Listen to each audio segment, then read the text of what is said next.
Welcome Hartosh Singh Bal. Hi. There was a film called Punjab 95, which is now called Satluj. And I must personally say that what I knew about Khalra before this entire controversy broke, and this Jatta here went full aggression on Twitter. But after that, I actually saw some of Khalra Saab's speeches. Sant Jarnail Singh Bhindranwala ਇਸ ਸਦੀ ਦੇ ਵਿੱਚ ਉਹਨਾਂ ਹੀ ਕੌਮੀ hero ਜਿਹੜੇ ਹੋਏ ਨੇ ਉਹਨਾਂ ਦੀ ਲੜੀ 'ਚ ਹੈ ਅਤੇ ਮੇਰੇ ਖਿਆਲ 'ਚ ਉਹਨਾਂ ਨੇ ਸਾਨੂੰ ਜਾਗਰਤ ਕਰਨ ਲਈ ਉਹਨਾਂ ਦੀ ਕੁਰਬਾਨੀ ਸਿੱਖਾਂ ਦੇ ਭਾਰਤ ਨਾਲ ਸੰਬੰਧਾਂ ਨੂੰ ਮੁੜ ਪਰਿਭਾਸ਼ਿਤ ਕਰਨ ਵਾਸਤੇ ਅੱਜ ਬਹੁਤ ਹੀ ਕਾਰਗਰ ਸਾਬਤ ਹੋਈ ਆ। I was surprised, but I think there are many layers to this conversation. And we have Hartosh, who is an expert on the whole Punjab politics side and also on statistics. And the disclosure. And the disclosure is he is also the nephew of KPS Gill, who is at the center of this entire controversy of the horrific acts that happen in Punjab, depending on which horror you are more inclined to believe or disbelieve. Now, who was Jaswant Singh Khalra? And the film says he was a human rights defender. And that his work led to the revelation of 25,000 disappearances in Punjab. And I'm questioning both these premises, and these are central to the film. Otherwise, why would we bring it up? It is not some ad hominem. This is what the film is trying to project. The man, who was the man? In 1992, he was bringing out a magazine called Khalistan Liberation, in which he wrote that the assassins of Indira Gandhi, he names them, have exceeded Bhagat Singh and Kartar Singh Sarabha. Then he lays down a number in 1992, 50,000 freedom fighters, Sikhs, have been exterminated or killed by the police. He hasn't started human rights work so far. He has a number in mind already of what has happened. From this point onwards, he joins the Akali Dal. But as a human rights defender, to be a Khalistani endorsing Khalistani violence, because let's remember what 1991 and 92 were. I had just put out one incident. It is in Ludhiana on June 15th, 1991. So we are 25 years from that incident. Last month, did anybody recall it? 126 people traveling in trains were assassinated and murdered through the spray of bullets by Khalistani militants. They were all hosiery workers in Ludhiana's factories. These are stories that do not come out because they are not pundits who have representation in the Bollywood film industry. I don't think there is anyone who of fair, sound, rational mind who will read the Hamas charter and endorse the Hamas. But today, I don't think someone will make a film critiquing Hamas in the context of what Netanyahu is doing in Gaza. Sure. Similarly, in Punjab, while there is no doubt Khalistani terrorism was horrific, my own family from Punjab, the non-Sikh side, are, have suffered on having to leave Ludhiana only, in fact. But in the context of what the police was doing there, is that the story that will get attention, is my question. No, absolutely. So I'm saying, I'm looking at the story that has, the movie that has been done and what it has omitted in terms of the person who's the central character. Okay. A human rights defender, I think, speaks for rights, human rights. No, that I agree with. I was just talking about the So bit I'm talking about film. what, that when he was endorsing these freedom fighters, this is what the freedom fighters were doing. And in the film, yes, I agree. I had no idea that he actually endorsed Bhindranwale as a sant and the terrorists as martyrs. Police violence, because the police also used violence with brutality, and I'll come to that. It peaked in 91, 92 as terrorism peaked.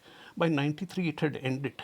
If it was a genocidal campaign against the Sikhs, when the militants have disappeared, isn't that the best time to exterminate as many people as you want? 93, as terrorism declines, the police action stops. From then on, you have normal electoral politics going on in Punjab. What is this analogous to? After that, the Congress has won in Punjab 2 or 3 times, yes? So the comparison that this was some genocidal campaign against the Sikhs, the facts don't hold up. The militancy, and so Khalra takes up the work. He has a number of 50,000 in mind.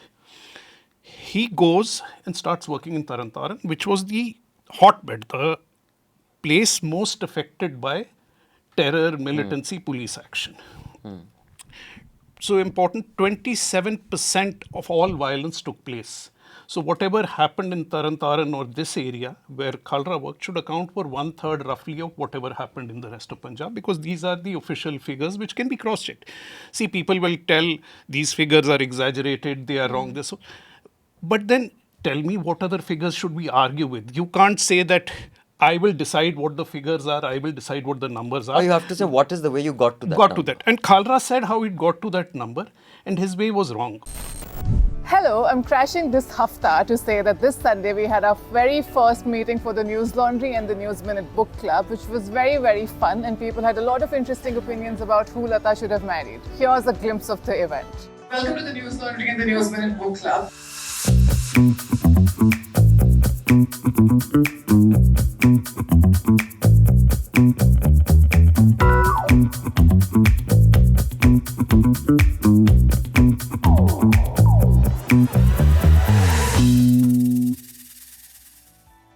A big thank you to all of our subscribers who joined us, who shared their opinions with us, who gave us their time and chose to spend their Sunday evening with us. If you'd like to be one of those people, you can register for the book club at bookclub@newslaundry.com and get all of your updates in one place. In another piece, he says that 50,000 freedom fighters have made the ultimate sacrifice, and more than 5 lakh Indian army and countless more paramilitary forces are hunting Sikh Naujawans day and night. So I'm guessing, would you describe him as an overground worker, what we call somebody as having sympathies for the movement? And you've had that in many movements, in Kashmir and Maoist movements. You've had many activists who will never say that Maoists are bad, they do beheadings, they do hold this kangaroo court. But they will go at the state, and often with exaggerated figures, and that is the nature of activism in many of these conflicts. He was a political activist, and I think he should be described as such. I have an objection to human rights where it is particular to basically only the freedom fighters that he endorses. The second point is, of course, exaggerated figures, but they become born in the throat of any attempt at truth and justice. I'll tell you what happened with her in the last 6 or 7 years. When we reported the Satam, actually the Caravan is the only magazine, and you can Google over the last 3, have reported on disappearances, petitions, etc. And when our reporter Jatinder Toor last reported in the High Court on the attempt to open the disappearances case with the work that Satnam Ben said, she was trolled out of Twitter for daring to dilute Khalra's 25,000 number. This is all coming from the diaspora. Never in human history an armed quarry has been quelled with right rules. Never. Okay. If two sides are fighting, people who are in battle, who have seen blood, it's literally blood sport. Yeah, but to what extent is the question? Yes. But the tendency of Indian state, which we have again seen, to never admit fault is one of the main problems, which leads to bans, which leads to seizing of conversation rather than, reform. We have a new legal fund campaign going. We currently have 29 cases against us. Over the years, that means more than 250 hearings. That is a lot of time, money, paperwork and stress for newsrooms whose job is simply to report. We need 500 recurring subscribers. So if you're not one yet, or not a recurring subscriber yet, there is a QR code flashing next to my face. There is a link in the show notes below.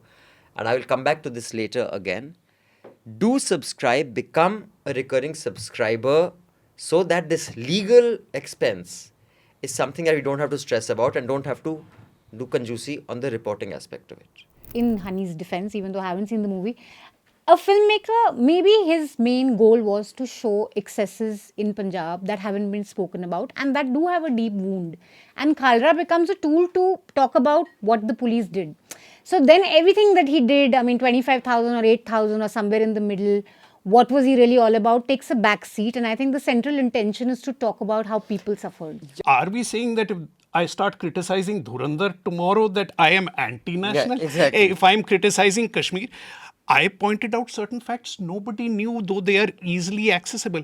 Why is that getting people all riled up? Is pointing out that the depiction of Khalra, untrue to the facts, is pointing out that the figures, a 300% exaggeration of disappearances is not just a way of trying to project a truth. Then you have crossed the line into propaganda for one side. And I don't think that these are minor problems or problems of omission. I think this is the view Honey deliberately took, because this is the only way you can tell the story and collect money from the diaspora. This is the only way you can get clearance from the Akal Takht. The film will not get made otherwise. I don't think Honey has enough political context. He has read enough.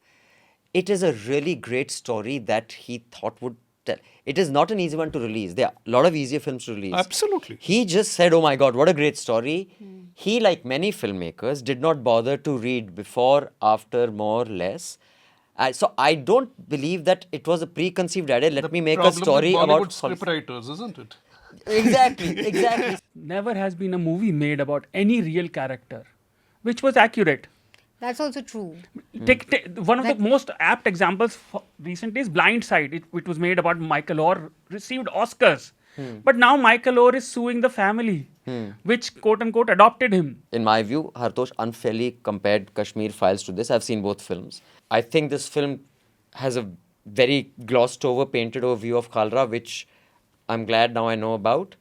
But it is not Kashmir Files. Technical expertise does not change the nature of propaganda itself. You know, good propaganda comes with very good slick filmmaking and tight scripts and very good making, but it nonetheless remains propaganda. And I have the right to call out propaganda for what it is. And I'm claiming this is propaganda in the service of a certain partial truth which is doing great damage. Why does the Khalistani view of Punjab not prevail? बस मुफ्त में इतना ही मिलेगा. For the full uncut podcast, subscribe to News Laundry and pay to keep news free. The best way to listen to the Hafta and indeed all our podcasts is through the News Laundry app. You can download the app by clicking on the links given in the show notes.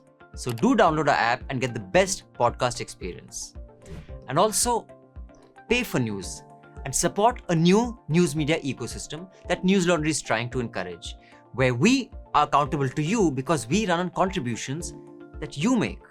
We don't take government ads, we don't take corporations ads, so that news serves the public, because when the public pays, the public is served. Subscribe to News Laundry, click on the link in the show notes below and proudly say, I pay to keep news free.